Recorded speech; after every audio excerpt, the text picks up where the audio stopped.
Welcome back to the Marvel Movie Minute, a daily podcast in which we explore the films of the Marvel Cinematic Universe 1 minute at a time. In this, our fourth season, we're looking at Kenneth Branagh's 2011 film, Thor. I'm Matthew Fox from theethicalpanda.com. And I'm Andy Nelson from the Next Real Film Podcast. And today we're talking about minute 70, which begins with Loki taking a stroll into Utgardhall and ends with him discussing a plot to kill Odin. Joining us this week, sadly for the last day, is Bryon Lockhart, host of the Marine Corps Movie Minute and co-host of the Marvel Events Timeline podcast. Bryon, I know you've done a lot of Movie by Minute podcasts. What's it been like for you taking a look at Thor through this lens? Kind of how do you think it's changed how you see this movie? I honestly, I can't say it changed too much for me, just because I've revisited these movies so many times. And I kind of have been applying the Movies by Minutes lenses, I guess, on MCU rewatches. As I say, knowing that, what we learn later about characters, like like something that's jumped out to me on this last rewatch was Odin choking up when he was talking about Thor being his firstborn. Well. Yeah. Is that true? Well, I don't know, but and where that led me, and if I was on those minutes, that would lead to a totally different, longer conversation on things. And I was having that conversation in my head just as watching it. So, I guess maybe it has changed it because, as I said, I guess I am applying those lenses when I'm watching it, but. This movie's so good anyways, at least in my opinion. Mm-hmm. Thor's one of the better characters of the MCU that I was doing it for pleasure anyways, let's just say. Yeah, I hear that. And you're right. I think one of the most fun parts for me about doing this has been, doing this particular movie 10 years later when so much else about these characters has come out, and I think that's going to be a lot of fun today because we're going to be talking a lot about Loki, whose character has had a huge arc since now. And we'll get right into that after this quick moment.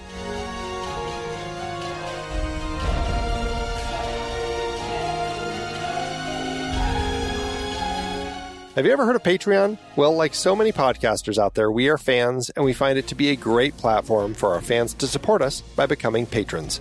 We have upgraded, though, to their Memberful platform, which allows us to build our patron support platform right into our very own website. So, if you've been thinking about becoming a patron to show your love to the show, but you weren't sure because you couldn't find us on Patreon, just know we are, in fact, using their platform. You can learn more at memberful.com. Just visit truestory.fm/Marvel Movie Minute, and you can find out what we offer to our patrons. It's only $5 a month, or you can get a discount if you join at the annual rate.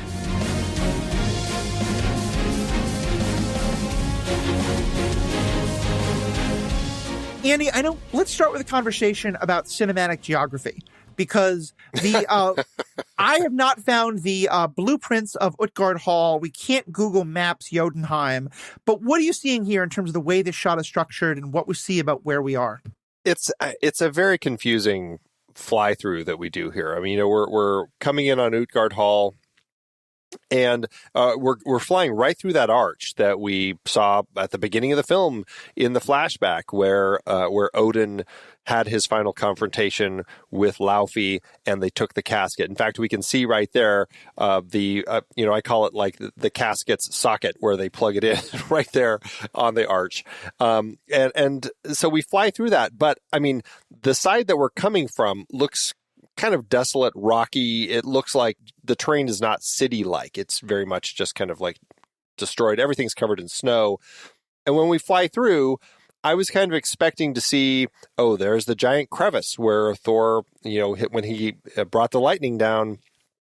It ripped that huge crevasse running from here all the way down to kind of the Bifrost Junction. There's snow everywhere, so it's really hard to tell, but it's like, is this, are we meant to think that so much has been just kind of continuously crumbling here on Jotunheim that, the landscape just doesn't even look the same, like nothing as we fly through the arch and we can see, there's the figure walking through the snow. So obviously this is the side where we had that big battle earlier in the film. nothing looks familiar. And so it's crazy to me that I don't know what the decision was. Was it just to make it look more destroyed and everything kind of continues to crumble? But I was at least expecting to see the crevice. So it ends up becoming very kind of confusing when we keep coming back to Jotunheim. And it never quite looks exactly the same. And so I don't know. I don't know if that's a point of frustration for people in general, or if it's just something I've been noticing now because we've been looking at it in such detail. It's the curse of a Movies by Minutes host. Because I didn't really notice it last night when I was watching. It didn't bother me anyways, you know. Yeah, right. I think maybe this is a signal that the needle is not that far in my arm yet, because I didn't notice, but I think the way I would understand it at least is, I mean, what we were seeing at the end of their time in Jotunheim was, you know, the Jotun beast, and like all the ice was falling apart. You're right. Like there's the crevice that would be caused by Thor's lightning bolt, but it also just looked like everything was falling apart. So to me, that's a kind of, like all bets are off in terms of what this looks like. But yeah, I was not seeing it through quite that lens. So and I think that's something that we've commented a couple times on, is it's a reminder how much our technology has advanced and how much movie making has changed just in the last 10 years. Because I think today, movie makers and TV show makers are much more aware of the fact that people are going to be doing this shot by shot, stop, pause every moment analysis. And so they care a lot more about those things. Whereas in 2011, maybe Kenneth Branagh was not thinking someone was going to be like bringing this level of depth. And so there was just I don't want to say a sloppiness, but like there just wasn't the attention to detail that we would expect from something today. That's likely it. But yeah, certainly it is one of, and yeah, I think to your point, I mean, the idea that, we know Jotunheim is kind of fallen apart because the casket's gone, and since when they took it in 965 AD to now, the planet even is kind of like crumbling into pieces. So, I mean, it's definitely going through a lot. And then with Thor's lightning and everything, it makes it hard. And yeah, I mean, anyone who's lived in an area where it snows, particularly deep snows, the landscape does almost look like an entirely different place. Like when you go outside and it's all blanketed in snow, everything looks a little different. As a Minnesotan, I will happily show you pictures of my backyard at 4 different seasons, and they don't look like the same place in the slightest. Arizona, I'm guessing, is not quite that snowy. Not quite. Not quite. So we also get a great shot of the pedestal where the casket of ancient winters should be, which I think is kind of just a nice reminder of like that's part of what's happening here. And then Loki is brought forth to see Laufey. Is this a planned visit, you think? Because it does seem like he's having more of an official greeting, even if not necessarily there's kind of a release the dogs moment. But like, what's happening here in terms of as Loki is being brought forth to see Laufey? My first question is like, what was it that Loki said that allowed him to like come up to the throne room? Because before, when they all arrived here, like Laufey seemed perfectly content to pretty much just, leave them down in the courtyard and have a conversation with them from up on high, in much more of a position of power.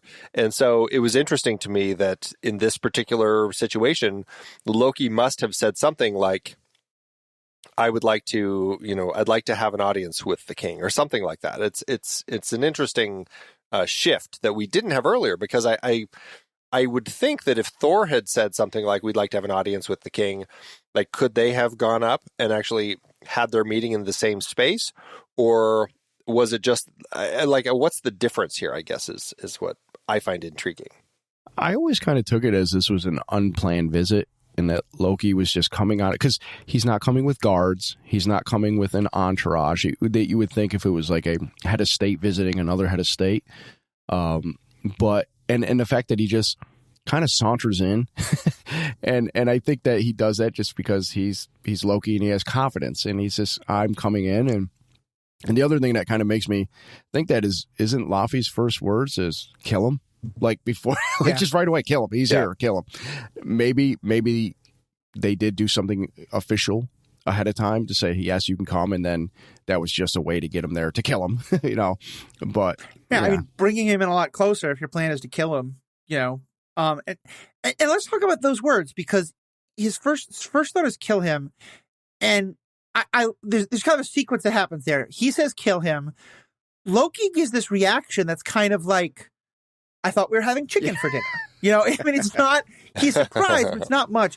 And what I also really noticed is that no one obeys. Like, often you'd expect there's a moment where he says, kill him, and like 3 of the frost giants move forward, and then Loki speaks, and then they kind of pause. No one makes any reaction at all to what Laufey's saying here. So what's happening here? Why does Laufey say it? Why does Loki react? And why does just no one do anything? Do they know that Loki is Laufey's son? No. In fact, I mean, it's interesting. And we'll talk about the script here in a second. But yeah, continue your thought. Well, I didn't know. Does Laufey know? No. Okay, so they don't know. So I was going to say that could have been a reason why they didn't right away. However, I think it's just it's Loki's reaction of just kind of like, really? That's the first thing you're going to say to me? And so they're kind of like waiting for the other frost giants are maybe waiting for explicit orders to like, yes, kill him. Yeah. But and then Loki, the silver-tongued devil that he is, goes right into his, reason why he's there. And then it's like, okay, I'll listen to you, so. Yeah.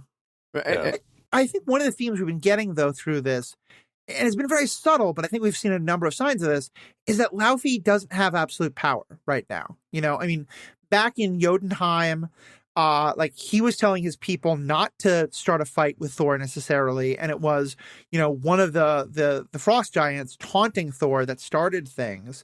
We know that a couple of Jotuns worked with Loki to go to Asgard, and Laufey didn't seem to know about it, although that's a questionable debate here.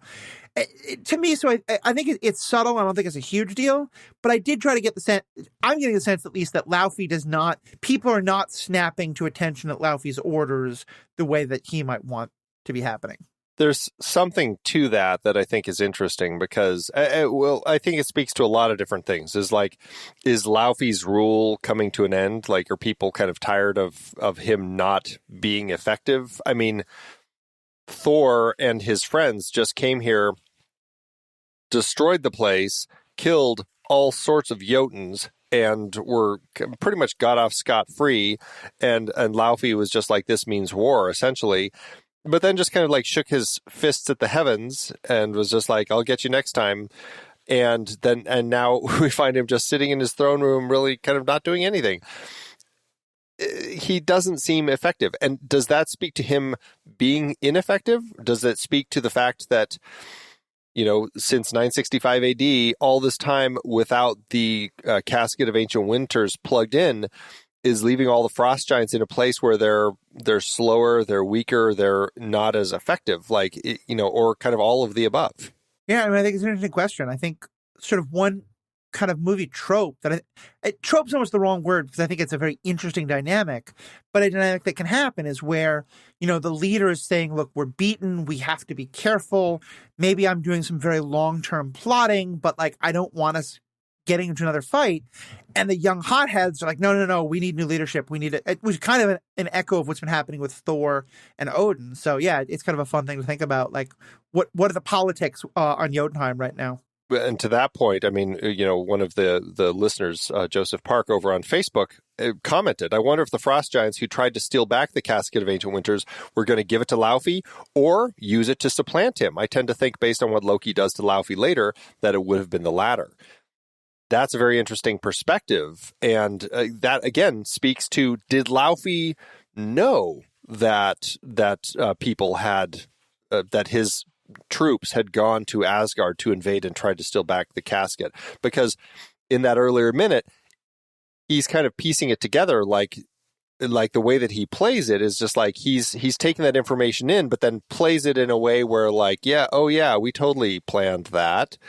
And now when he says, so it was you who showed us the way, it kind of makes it sound like he was in on it from earlier, but also it could just be him again, playing to that point. I don't know. Where do you land with that, Bryon? Do you feel like Laufey was in on it from the beginning, or is this something that he wasn't aware had happened?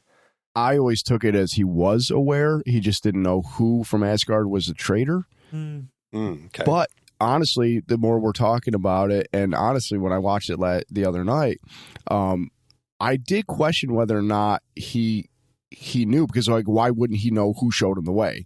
Like, just in what form did Loki come to them with this information? Yeah, we know he's a shapeshifter in mythology, and he has his little tricks that he does, in the MCU.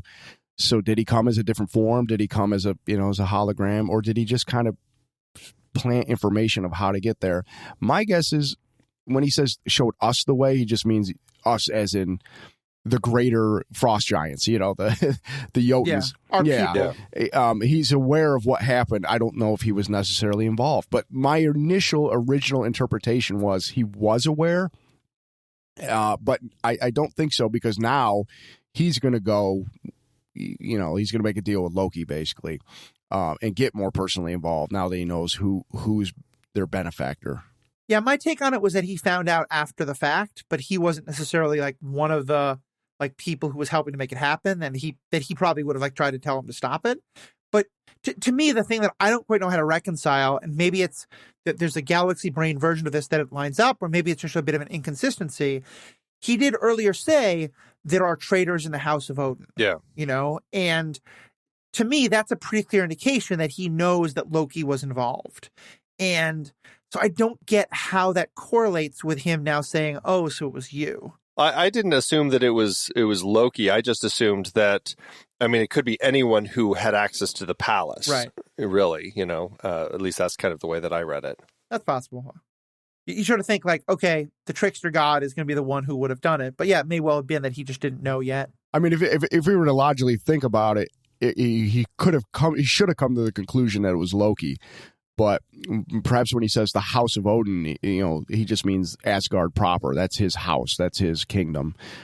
Just somebody, not necessarily somebody within the actual, family or even royal palace for that matter. Right. It's definitely interesting kind of verbiage and stuff. But I would assume, again, I don't know how much all the different people in each of the realms know about everyone else in all the different realms. Like, do the Jotuns know that there are witches up in Asgard, and that Frigga herself is a witch, and that there are other people who use magic and cast spells, because there could be somebody else who had access to the vault. We saw the Jotuns, they came in through the vault.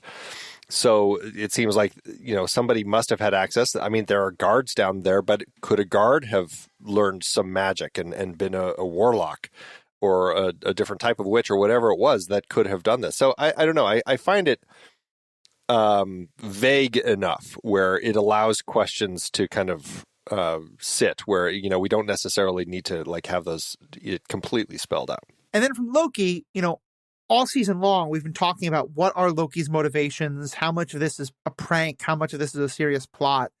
And Bryon, you said earlier in the week something about how it's kind of a crime of opportunity. I feel like here he kind of gives the perfect summation of what he's been thinking, where he says, that was just a bit of fun, really, to ruin my brother's big day and to protect the realm from his idiotic rule for a while longer. To me, this is a fairly genuine statement from him that he was having fun, it was a prank, and he is jealous, but also he does think, and I think we agree is right, that Thor would have been at that point at least a terrible king. What's your take on where he's coming from there? Well, I do think it started out, like you said, as a prank, at Thor's expense. However, that's quite a prank because a couple guards died as a result of this. So on both sides, both as Guardians and Jotuns. Well, that's true. So, and if you go back to Norse mythology, Thor was not really a bright god. He was not known for. In fact, Odin used to send Loki with Thor so that Thor wouldn't get tricked. So the fact that he said his idiotic rule, and of course we're supposed to, for the MCU purposes, he's a hothead. He's not thoughtful. He's just basically a warrior. So yeah, if he could interrupt the services, maybe postpone Thor taking over the throne. And yes, he is jealous. But I don't think his whole big master plan took into place until after he learned that he's a frost giant, until after Thor, I don't think he planned for Thor to get banned, thrown out, banished. And so now all the pieces are coming into place for him. Odin is in the Odin sleep. Thor's gone, and he now, he's always been jealous, but now he has like a personal, he's hurt. He's definitely reading a lot into the whole fact that he is not Odin's true son. Because, even Odin said, hey, you are my child, you are my kid, you're my son. He doesn't see it that way. He just thinks he was a prize to be taken, back from battle. And so now he's like, I am going to let the world burn, and I'm going to show everybody that I'm worthy by, I'm basically, I'll take over by doing this whole plot with Laufey, tricking Thor into thinking he can never come back. And then now being the ruler of Asgard, at least while Odin's in the Odin sleep. And again, this was not all his initial intention. This is something that he was able to manipulate based on never. What is the old saying? Never let a crisis go to waste. Yeah. And he saw that crisis, and he's taking full advantage to solidify his power there. So definitely. Well, and it's so interesting, and we'll definitely talk about this later. That even here he's spinning a story for Laufey, right? I mean, is he really going to let Laufey do these things that he says? Like, it's interesting the way that he's like, even here he's using it to kind of further a different plot. Oh, right? Yeah, he's definitely the trickster, the god of lies and tricks and mischief. So yeah, he's living up to it for sure. It's not till a lot later in the movie, but obviously this plan with Laufey goes very differently, particularly from Laufey's perspective. Right, exactly. And yeah, it'd be interesting to think about, like, did Loki have that in mind here, or is that again yet another like crisis up? And because it's very also in fitting with Loki from mythology, that Loki in mythology is frequently the one who both talks his way into and then out of trouble. But he isn't I have a 10-step plot.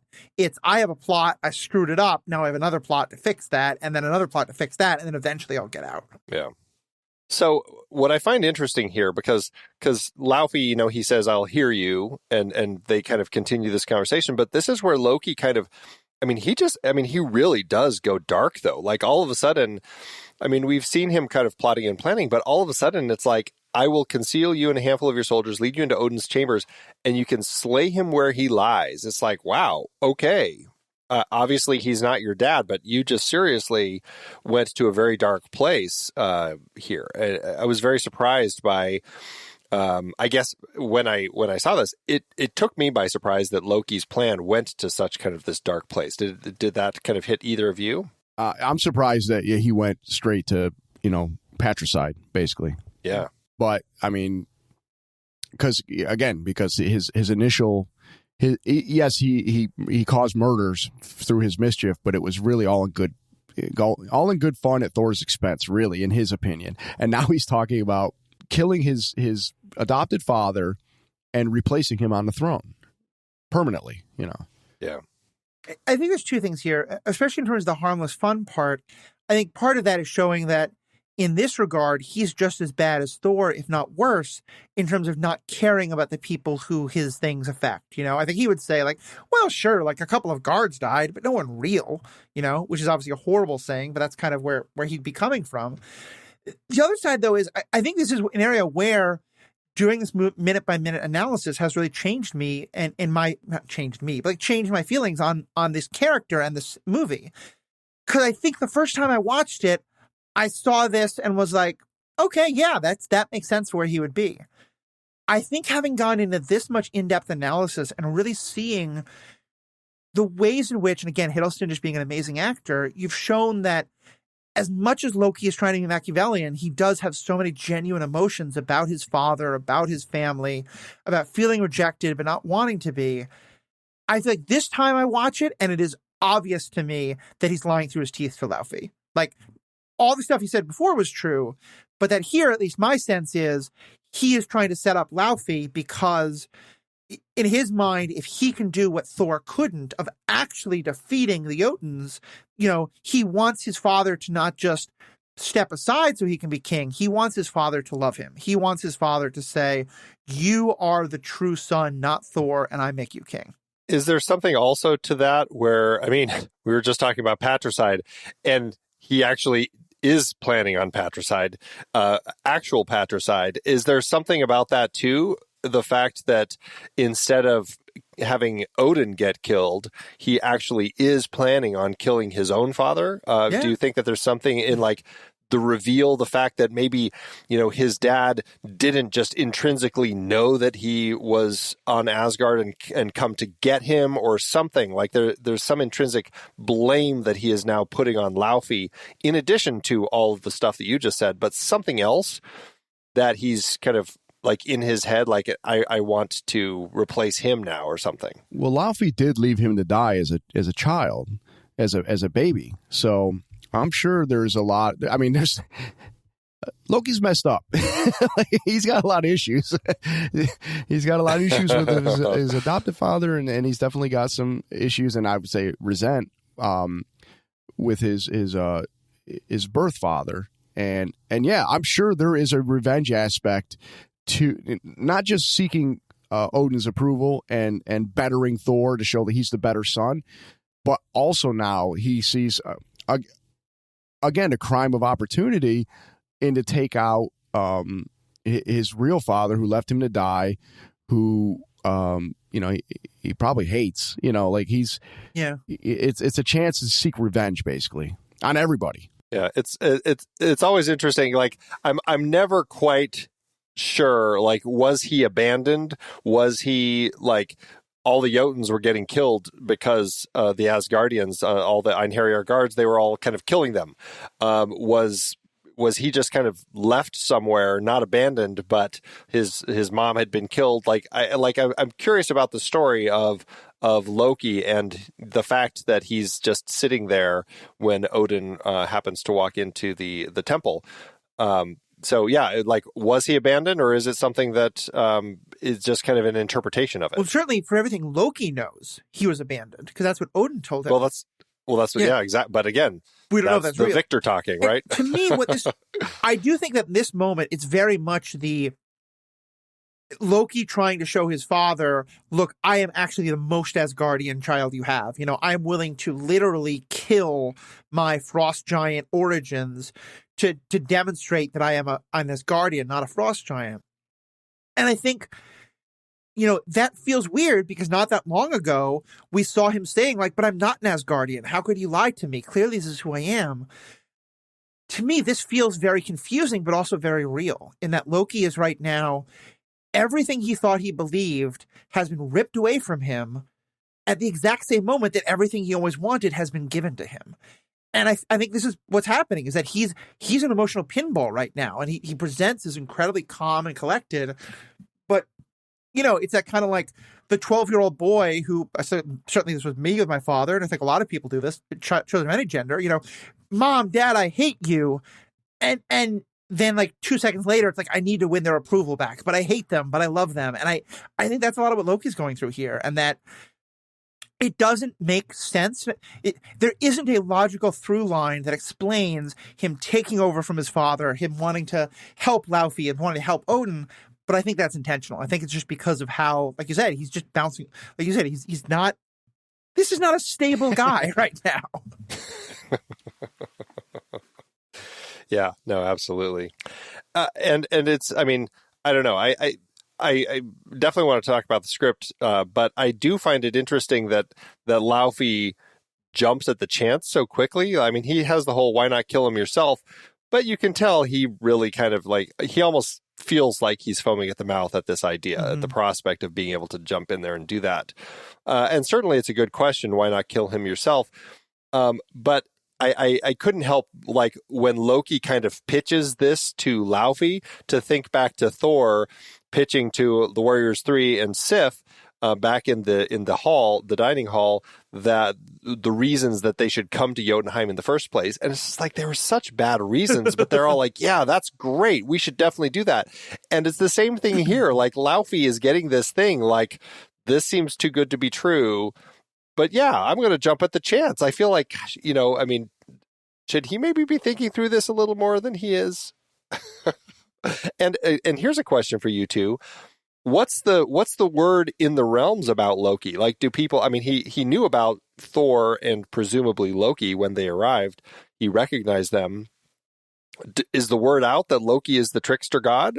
Like, should he be expecting a trick from Loki? I think they know he's maybe not so I would say mischievous, maybe not the god of lies, that type of thing. Because even Volstagg early on said, what happened? Silver tongue turned to lead. And so I think they just know that he's a smooth talker, at least. He's going to manipulate you to do what he wants. But he lays his case out. I need you to kill Odin for me because you can't. I can't kill my predecessor. They would look poorly on it. So, given that he already wants to kill Odin anyways, Laufey, he's like, fine, okay. I mean, it makes sense. You need me. He doesn't see he doesn't see a double cross from the trickster god, although maybe he should have. But my guess is the word is out on Loki. I think everybody knows that he is at least a salesman, let's just say. Yeah. I think the word is out. I also think, though, that for Laufey, his position is getting steadily weaker every day, and sure, like there's an adage in poker where, like, you want to wait for the right hand, but if you're losing and you're losing and you're losing, and it's a tournament where, like, once you lose, you're just out, like, at some point you got to take a chance on a pair of sevens because you don't have time to wait for the pair of aces to come along, and it's not good, but it's like, you're not going to get many more good chances before everything falls apart. And for Laufey, like, his world is literally falling apart. He may have dissension in the ranks, unless that's my own headcanon, but I think it's part of it, and he's seeing that, like, he did say to, Thor, like, you were in the wrong, to Odin, like, you guys were in the wrong here, and nothing's happened. Thor's been banished, but they haven't won the war. It's not gone well. To me, it is a definite change for Laufey, but it's a change that makes sense because I feel like he's recognizing, like, I don't have much more time. This might be my best chance, even if I fully know this is somewhat of a trap. Yeah. So any other last things on the way this plays out? Well, I do want to go through the script. Yeah, go for it. Let me kind of read this because I find the script very interesting in the way that it presents this scene. You mean the script as written is different from this? Yes, exactly. Yeah. Yeah, because we're going to go next because it's very different. So we're inside the temple here, and we do see that the ceiling is damaged, and I assume that's why in the movie we see snow blowing around in the throne room because the ceiling's been destroyed by Thor's lightning. So Laufey says, "Tell me why I shouldn't kill you, Loki. I've come alone and unarmed." Laufey, "To what end?" Loki, "To make you another proposition." Laufey, "So you're the one who led us into Asgard." Loki, "You're welcome." Laufey, "My men are dead and I have no casket. You are a deceiver." He lashes out, grabs Loki around the throat, but Loki calmly stands his ground. Loki, "You have no idea what I am." The blueness spreads across his face as Laufey and the guards stare in shock. Loki grins. Loki, "Hello, father." Laufey releases him. Loki's body turns back to normal. Intrigued, Laufey sizes up his son. Laufey, "Ah, the bastard son. I thought Odin had killed you. That's what I would have done. He's as weak as you are." Loki, "No longer weak. I now rule Asgard until Odin awakens. Perhaps you should not have so carelessly abandoned me." This gives Laufey pause. Laufey, "Or perhaps it was the wisest choice I've ever made." "I will hear you." Loki, "I will conceal you and a handful of your soldiers, lead you into the chambers, and let you slay him where he lies. I'll keep the throne, and you will have the casket." Laufey studies Loki's face. Laufey, "Why would you do this?" Loki, "When all is done, we will have a permanent peace between our two worlds. Then I, the bastard son, will have accomplished what Odin and Thor never could." Laufey, "This is a great day for Jotunheim. Asgard is finally ours." Loki, "No. Asgard is mine. The rest of the 9 realms will be yours if you do as you're told." Laufey considers the proposition. "I accept." So I guess the big thing here is Loki reveals to Laufey that he is his son. I don't know. Does this play better for you, Bryon? What do you think, or do we like it the way that that the scene actually plays in the finished film? I mean, I think the way the scene plays in the finished film is totally fine. I think Hiddleston's really good. I think I forget the guy's name who plays Laufey. He's great too. Colm Fiore. I think their interaction is effective and great, and we get just what we need from the scene to move the story forward. That being said, what you just read is way better. Loki revealing that he is he's a frost giant, that he's Laufey's son, that makes Laufey seem a little bit more. It seems smarter because he know.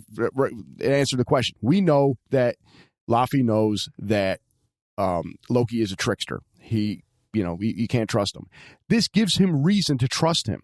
Yes. And he explains exactly why, this is a win-win for everybody, and it gives reason why Laufey might go along with it, because it's too good to refuse. There's too much upside. My son, he was my bastard son I abandoned. Now he's, whatever. He's going to take over Asgard. And now he even says, we will rule everything. And he goes, no, Asgard's mine. Fine, that's a fair deal. It's kind of like Lex Luthor telling, the three, Kryptonian criminals that he just wants Australia. They can have the rest of the world. So Laufey gets 8 realms. He gets his casket back. He gets rid of Odin and Thor. And now his son, you got to think it's not a bad deal that even though he doesn't have Asgard, his son is on the throne, a fellow Jotun. And then, I'm sure they can make things work between them. And I just like the fact that he reveals that that's his son. And then it really sets up, what happens later, Yeah, I think they should have gone with it. I don't think there's really not that much as far as like what you were describing that they could have cut out for budget purposes. I would think, like, it doesn't seem like they'd be CGI heavy. It seemed like it was pretty simple for them to show him turning blue. They did it once already. So I think they should have done with it. I think if you needed to cut time, you probably could have cut time somewhere else. Or if it was 5 minutes longer, who cares? Because it's a good addition, It's interesting because, and maybe I'm just not giving the actors enough credit, I had the exact opposite reaction. To me, one thing I like so much about Loki is how much subtleness there is, how much nuance, how much we're left guessing at what he really wants. To me, this scene has all the subtleness of a hammer, no pun intended. It just feels like the language felt almost hokey to me in a way that felt very out of character for the way they've been talking in this movie. It felt more like there should be a mwahaha and some twisting of a mustache somewhere in there. I don't know. Andy, what's your take? I kind of side with Bryon on this one. I really enjoy the way that this plays out. Maybe it's because I really struggle to see, like, why does Laufey just buy into this so quickly in this particular thing? And the way that Loki clearly has a plan that kind of makes sense. I'm like, okay, so there's a lot more to it. He's revealing himself as a Jotun to build this plan for the Jotuns to essentially take over the realms. Like, I feel like there's a lot more strength in kind of laying it out there like that, and even knowing that Loki is intending to kind of stab Laufey in the back later, I just think that it sets it up for something that I would have bought into more. And I love this idea of this confrontation between father and son, again, in a story about fathers and sons, like having that relationship more firmly established at this point, I think would have been really nice. So this is one that I do really miss. I very much get what you're saying. I think, though, that's for me, that's also kind of where I don't love the scene. I really like that in the movie as we get it, Loki never acknowledges Laufey as his father. He never says that. He never really comes to terms with that and accepts that, like, this is his actual father. And this makes it real in a way that I kind of don't love. But I don't think you can see it. I think it's possible that because words on a page aren't a good, it's very possible that in the mouth of Tom Hiddleston and in the mouth of both of these great actors, the scene would play a lot better than I think it reads on screen. So you may well both be right there. I was just thinking about, like, we kind of do get a similar scene like this in Guardians of the Galaxy 2, when it's like Ego is technically the father of Peter Quill, but his dad is Yondu, and you could still have that by, yeah. I get what you're saying. Like, he doesn't acknowledge Laufey as his father in the film, and that's kind of good, but you could still acknowledge that, yes, father, but my dad is Odin, when he finally comes to terms with that eventually. Yeah. And honestly, that is his whole plot. He is trying to seek Odin's approval still with what he puts in place. Well, and that's what I find so interesting about it, is like he would be acknowledging himself as Laufey's son only to then kill him. Like, I feel like that even holds more power. We're like, oh, by the way, I'm your son. Take that. Like, I don't know. I think that's a really interesting. I feel it's more Shakespearean that way. Yeah, absolutely. That's possible. I will say, though, and again, it's deleted, so it doesn't count, but we keep trying to go back and forth on, was Loki abandoned, like, to die because he was a runt, or was he just, like, as you said, hidden maybe in the midst of war? This scene certainly does seem to say that, yeah, Laufey was like, you were weak. You should have been killed. That's why I abandoned you. Yeah, which is also very interesting. Yeah. That dismissal of the father. Yeah. So right. Well, even though Odin has been shown to be a liar, or he's a bit of a trickster himself. Certainly. I took it at face value of what he was saying about finding because he says small for a frost giant. And right. And, even Vikings, who worship the Norse gods, they would abandon a crippled baby out in the snow. So, I mean, the infants. Well, I can't even speak right now. But that did happen in real life. Unfortunately. So, was that very possible that Laufey did that because the frost giant was basically not up to snuff, and it was the runt? Yeah, I mean, I think so. So I just take Odin's word for it. It would have been nice to get confirmation from that deleted scene if it was actually filmed. Yeah, right. All right. Well, I think that that kind of wraps up the minute, all the big stuff I wanted to talk about. Is there any other last stuff that either of you want to get into, either about this minute or about this just sort of series of 5 minutes we've had? No, I think I covered everything I had to say. Appreciate it. Yeah, no, this is a juicy scene right here. All of the machinations that Loki continues to evolve over the course of the film. So I can't wait to kind of continue jumping back into this next week. Definitely. Well, Bryon, you've been such a great guest. Thank you again. Just one last time for folks who have been hearing your stuff, they want to hear more about you. Tell them where they find your podcast. Well, before I do that, I just want to take the time to thank you, Matthew. Thank you, Andy, for having me here this whole week. It's been a lot of fun. Thor is, I think I stated this earlier in the week, that he's my second favorite MCU character. So I was very happy to come on and talk about this movie. So yeah, again, thanks again. But yeah, if anybody's interested in hearing more of my speaking voice, and especially if you like comics, the Marvel Events Timeline is the place to find me in Travis Bow. We're fairly new to this particular project, so you can get in on the ground floor, and that's just at the Marvel Events Pod, actually, on Facebook and Twitter. Nice. And Instagram, and then we're on your favorite podcatcher of choice. So thanks again. Awesome. Well, we'll definitely have people check it out, but you did leave kind of a very big door left open that I got to walk through. So if Thor's your second favorite, who's your favorite MCU character? Captain America. So next season. I was about to invite you on a podcast, but yeah. Team Tony all the way. But yeah, I can get that. Well, thank you so much. You've been such a great guest. Andy, thank you as always for all the stuff we do to help make this possible, and to our fans. You're why this works. So thank you all so much. Please let us know what you think, and have a great day. Until next time, true believers.